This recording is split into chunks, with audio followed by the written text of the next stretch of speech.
The Dallas Cowboys dominate the Eagles on Sunday Night Football 33-13.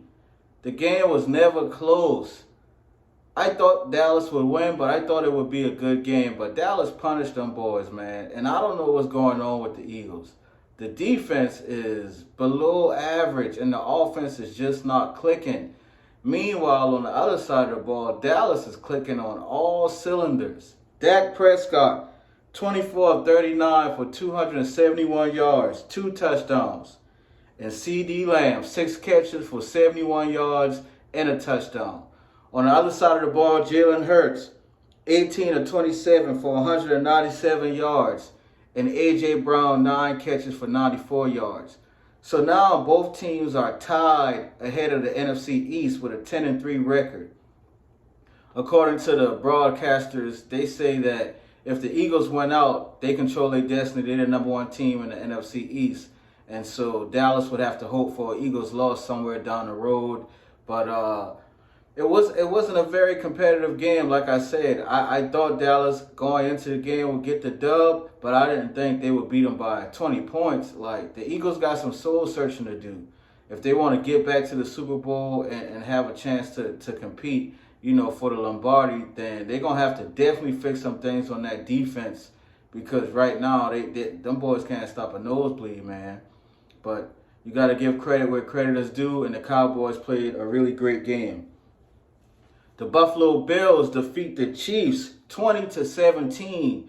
And I can say that it is officially time for Chiefs fans to panic, because if you saw the game or you saw any of the clips, you saw the reaction from Patrick Mahomes at the end of the game. And we have never seen Patrick be that demonstrative, be that upset, show that much emotion in a game.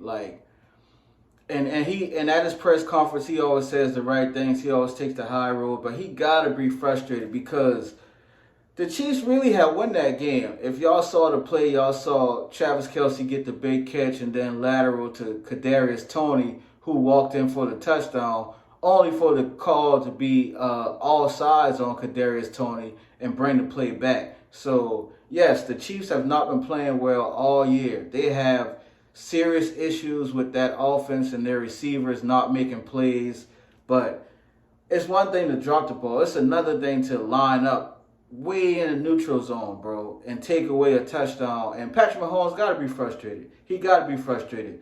You saw all-pro defensive tackle Chris Jones get into it with the coaches on the sideline. Like them boys in Kansas City frustrated, man. They are not as dominant as they are used to being, and it's showing. And so I think, they'll make the playoffs for sure, and I don't know how far they'll go. I'm never going to count out Patrick Mahomes and Coach Andy Reid, but right now it's not looking good. The Ravens played a great game against the LA Rams, and they won that game 37-31 in overtime. Lamar Jackson was absolutely phenomenal with 386 all-purpose yards, 3 touchdowns, 1 interception.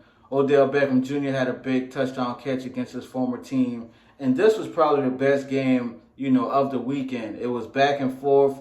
It was rainy. It was tick for tack. It had to go into overtime. The Rams are really, they're hitting a little stride. They're a lot better team than their record shows, but at the end they end up coming up short. And the Baltimore Ravens, when Lamar Jackson is hitting on all cylinders, it's really hard to stop that team. So that was a really good game.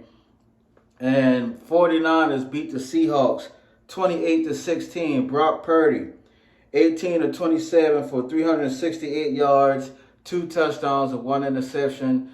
Deebo Samuel, 2 total touchdowns. Christian McCaffrey, 145 rushing yards.